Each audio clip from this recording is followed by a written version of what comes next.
오늘 방송은 존리 대표님, 홍춘욱 대표님의 의견에 반론을 제기하거나 그분들의 의견을 폄하하는 의도가 아님을 미리 말씀드립니다. 유튜브는 각자의 인생과 경험이 투영되어 다양한 의견을 공유하는 공간입니다. 그 다양한 의견 중에 존리 대표님, 홍춘욱 대표님의 의견이 있고 저의 의견이 있습니다. 경제야 놀자. 내 집 마련은 필요 없다. 집을 사야 한다는 생각이 내 노후를 비참하게 만든다.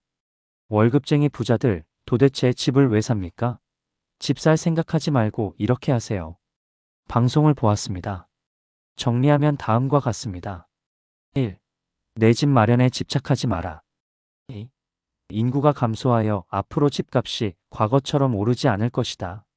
오히려 집이 노후 빈곤으로 이어질 수 있다. 3. 젊었을 때 월세 살면서 월급으로 주식을 사라. 존리 대표님, 홍춘욱 대표님의 의견에 충분히 공감하고 존중합니다. 다만 저는 저의 인생과 경험 그리고 후배들을 지켜보며 느낀 점을 이야기하겠습니다. 많은 전문가분들이 대한민국이 인구 감소하여 앞으로 집값이 안 오를 것이다 라고 말씀하시는데, 참고로 주거 형태는 자가, 전세, 월세 셋 중 하나는 반드시 선택해야 하며 이 셋 중 하나는 반드시 오르더라는 것이 제 평생 경험이었습니다. 지난 수십 년간 우리나라 월세 상승률이 다른 선진국에 비해 미미했던 이유는 전세라는 강력한 대체제가 존재했기 때문입니다. 만약 전세 제도가 사라진다면 대한민국의 월세는 어떻게 될까요? 대형 금융 투자기관이 대한민국의 주택월세 시장에 진입하려고 하는 이유는 이러한 흐름을 간파했기 때문입니다. 지금부터 저의 경험을 이야기해 보겠습니다. 저는 자가, 전세, 월세를 모두 경험했고 단독주택, 아파트, 빌라, 원룸 오피스텔 등 다양한 형태의 주거 생활을 했습니다. 30대 중반 내 집을 마련한 후 제 인생은 이렇게 바뀌었습니다. 1. 안정감. 마음이 편안해졌습니다. 2년마다 집주인이 전세 보증금 올려달라고 하면 어떻게 하나, 월세 올려달라고 하면 어떻게 하나 걱정하지 않아도 되었고, 마루 바닥이 긁힐까, 타일로에 금이 갈까 노심초사하지 않아도 되었습니다. 내 집이 생기니 청소하는 것도 즐거워졌습니다. 주거의 안정이 곧 삶의 안정이라는 것을 실감했습니다. 2. 행복감. 등기부등본에 내 이름이 올라간 것을 보고 그렇게 뿌듯할 수가 없었습니다. 그저 내 집이 있다는 사실만으로도 행복하고 좋았습니다. 아침에 창문으로 스며드는 햇살이 아름답게 느껴졌습니다. 월급을 받으면 성실하게 대출을 갚아나갔습니다. 매월 줄어드는 대출 잔고를 보며 느끼는 행복감은 이루 말할 수 없었습니다.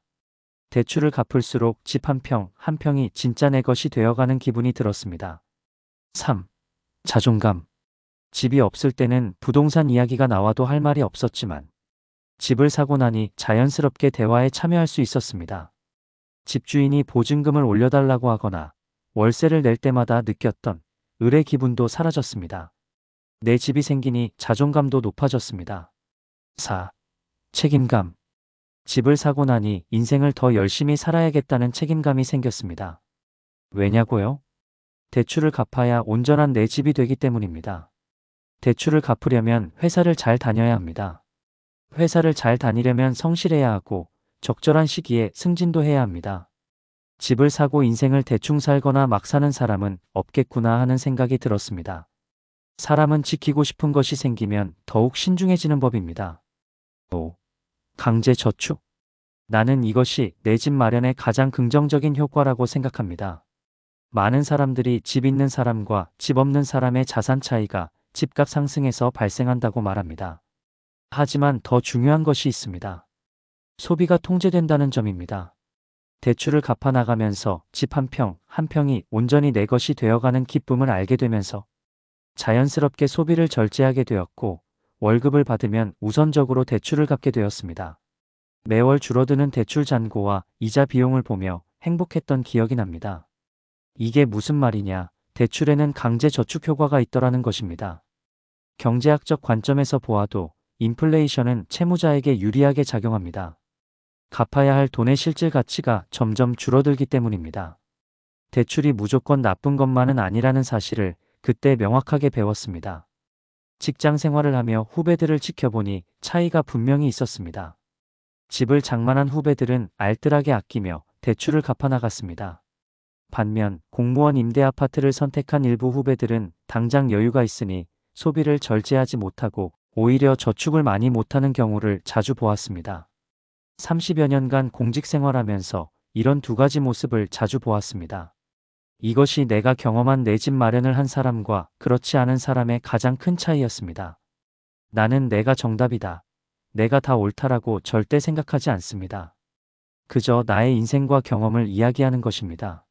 선택은 언제나 우리 모두 각자의 몫입니다.